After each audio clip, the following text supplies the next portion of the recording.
Hello, everyone. Welcome to Developing Palates. I'm Aaron Loomis, and with me, as always, is June Liu. How you doing, June? Good. So today we are talking about the CAO Amazon Anaconda. Cigar is Toro size, 6 by 52.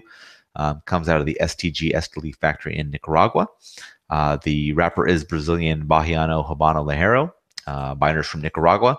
Filler is Brazilian Brianca and Fuma M. Corda, also from Colombia and Dominican Republic.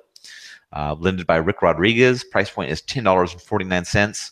The cigar was released in August of 2017. So with that out of the way, June, what was your not your pre-label, what was your overall smoking experience like? Um, Overall, just kind of in terms of my flavor experience, I got like a pretty wide range of flavors that all sound really tasty. It is tasty. Cedar, nuts, citrus, black pepper, a little bit of coffee beans coming through.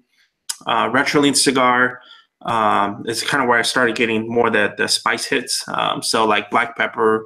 Also, I got cedar and some citrus in addition to those. Finish pretty long with gritty earth, black pepper, cedar. That spice level kind of sitting on the rear palate. Strength and body, internal kind of like a medium kind of a thing going on with the whole cigar. As I kind of go into the second, third, the main thing that I noticed is there was more of a minerality to the cigar.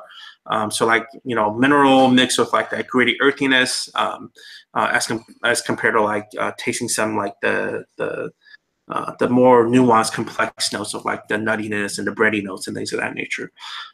Within the last third, the last third is kind of where the cigar kind of decreased for me and it fell apart for me. So I thought that it kind of lost out on its complexities. It was mainly just like minerals and cedar on the palate.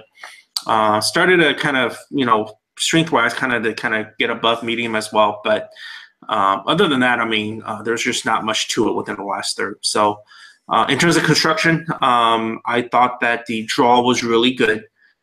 No big complaints, a little tight, but just no big deal. In terms of the burn performance, I rated it to be good, which is it's still good, but it needed some work. So in the work in the sense of that uneven burn at times, minor unburnt wrapper portions. Had to touch it up a few times. So especially having like unburnt wrapper portions, I kind of feel like every time that happens to me that I'm missing out on flavors. So. Right. Yeah, the cigar started out with a big bouquet of flavors. I mean, it was like wood, cinnamon, cream, earthiness, kind of an underlying floral notes to it. Getting the second, third, cream, toasted wood, earthiness. The final third lost some of that earthiness and gained a little bit of bitterness to it, but it wasn't anything too bad. Strength wise, it was right at medium until the final third when it went to be slightly above. In regards to burn, the burn was perfect on my sample. Um, and this was the only one of the three Amazons that I actually left the kind of corded band on and smoked through it. No. And that the burn was, I was shocked that the burn went straight through that band with no issues at all. It just burned level. And you can, when you see the pictures in the review, I didn't do anything special to the pictures. I mean, you could see it's razor sharp every time. Ash held on in 1 inch increments. In regards to the draw, a little bit tighter than I prefer. Nothing big deal. Didn't cause any issues with the smoking experience. So overall, what were your thoughts on the cigar? Um, I thought that it had a good amount of like earthiness, spice levels, minerals, but it kind of felt like the sweetness was kind of under delivered in this one as compared to like the Fuma Importa. Yeah.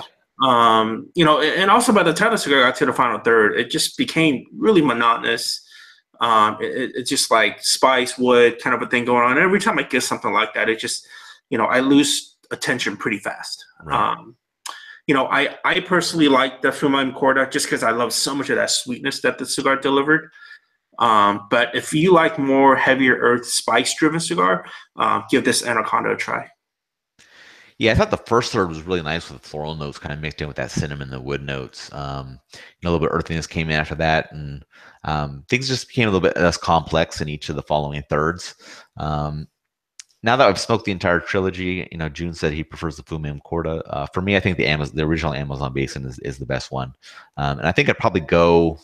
I have to look at the scores, but I would, if I'm just kind of going off my top of my head, I'd probably say this one might be my second favorite, and then the Fumim Corda would be my least favorite. But I'd have to see how the scores were Oh, on the Fumim Corda. I don't recall it off the top of my head.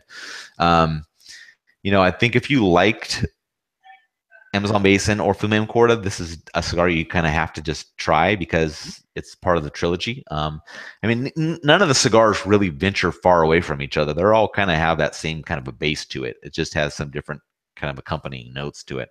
But I think it's no brainer pickup in that scenario.